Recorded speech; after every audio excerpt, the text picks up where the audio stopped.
इस वीडियो को लाइक करें, हमारे चैनल को सब्सक्राइब कर बेल आइकन जरूर प्रेस करें हमारी न्यू वीडियो सबसे।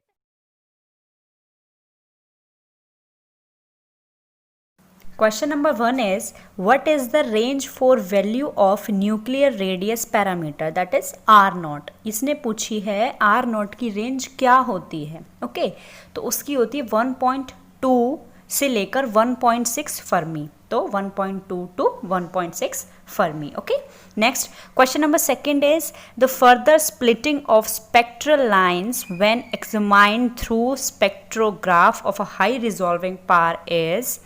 ओके इसका मतलब है ये पूछ रहा है कि जब हाई रिजॉल्विंग पावर स्पेक्ट्रोग्राफ पे एग्जामाइन होती है तो हमारी जो स्प्लिटिंग स्पेक्ट्रल लाइंस है वो फर्दर स्प्लिट हो जाती हैं। जब भी हाई रिजॉल्विंग पावर स्पेक्ट्रोग्राफ पे एग्जामाइन करी जाती है तो हमारी स्पेक्ट्रल लाइंस स्प्लिट हो जाती हैं फर्दर, तो उसको आप बोलते हो हाइपरफाइन स्ट्रक्चर। ओके क्या बोलते हो? Hyperfine structure.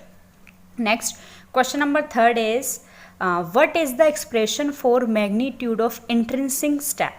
इंट्रिंसिक स्टेप का एक्सप्रेशन क्या होता है? तो mod I is equals to under root I plus one h cut. H cut की वैल्यू सबको पता है एच अपॉन 2 पाई होती है, तो इसकी वैल्यू एक तरह से ये भी आ सकती है under root I plus one H upon 2 pi.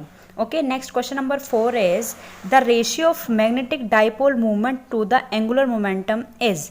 Ratio पूछा है, इसने क्वेश्चन डाला ratio of magnetic dipole movement upon to the angular momentum, उसको आप क्या बोलते हो?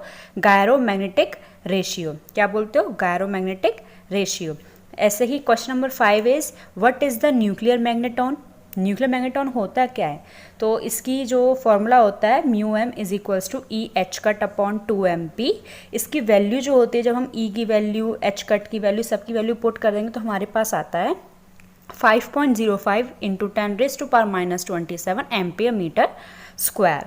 Okay question number 6 is what is the sign of magnetic movement of neutron due to spin. Spin के दौरान neutron magnetic movement of neutron का sign क्या होता है? It's negative. कौन सा साइन होता है? Negative sign. Question number 7 what is the shape of nucleus. Nucleus की शेप क्या होती है? स्फेरिकल शेप होती है। Okay next question number 8 is which property of nucleus proves that nucleus is spherical in shape. ये पूछ रहा है कौन सी प्रॉपर्टी ने प्रूव किया कि हमारा जो न्यूक्लियस है उसकी शेप स्फेरिकल होती है, क्योंकि क्वेश्चन नंबर 7 में मैंने आपको बताया न्यूक्लियस की जो शेप होती है वो स्फेरिकल होती है।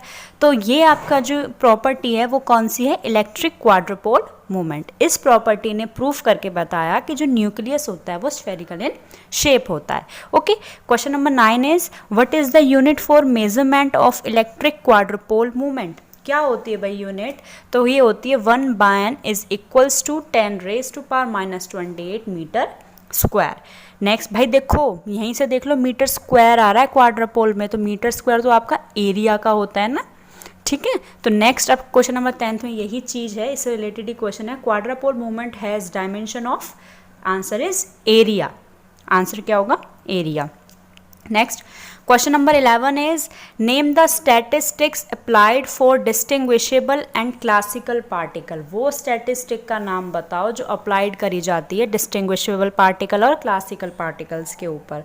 तो वो कौन सी स्टैटिस्टिक होती है? वो आपकी होती है Maxwell Boltzmann statistic. Okay next question is 12th question what type of wave function is there for a system obey FD static. FD statistic की फुल फॉर्म है आपकी फर्मी डायरेक्ट स्टैटिस्टिक। ओके ये पूछ रहा है कौन सा वेव फंक्शन जो है ओबे करता है फर्मी डायरेक्ट स्टैटिस्टिक, तो आपका आंसर है anti symmetric wave function. Okay next question number 13 is name the statistic applied to particle that obey Pauli exclusive principle. Pauli exclusive principles को आप फर्मियंस के नाम से भी जानते हैं।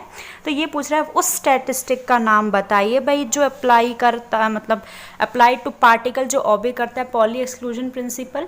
तो भाई इसने पहले ही बोल दिया फर्मियंस भी बोलते हैं, तो Fermi direct statistic. Fermi direct statistic इसका वो है नेम स्टैटिस्टिक है और इसके एग्जाम्पल हो गए proved electron. Next question number 14 is name the statistic applied to particle having zero और इंटीग्रल स्पिन। उस स्टैटिस्टिक का नाम बताइए जो अप्लाई करने पे, पार्टिकल पे अप्लाई करने पे हमें ज़ीरो और इंटीग्रल स्पिन देता है, तो वो आपका कौन सा है, बोस-आइंस्टाइन स्टैटिस्टिक। ठीक है, तो इसका एग्जाम्पल हो गया आपका photons. Next at the last question is name a property of wave function which does not have any classical analog. भाई उस प्रॉपर्टी का नाम बताइए जो वेव फंक्शन जिसके पास कोई क्लासिकल एनालॉग नहीं होता, तो it's parity. Okay, this is all for today, thank you.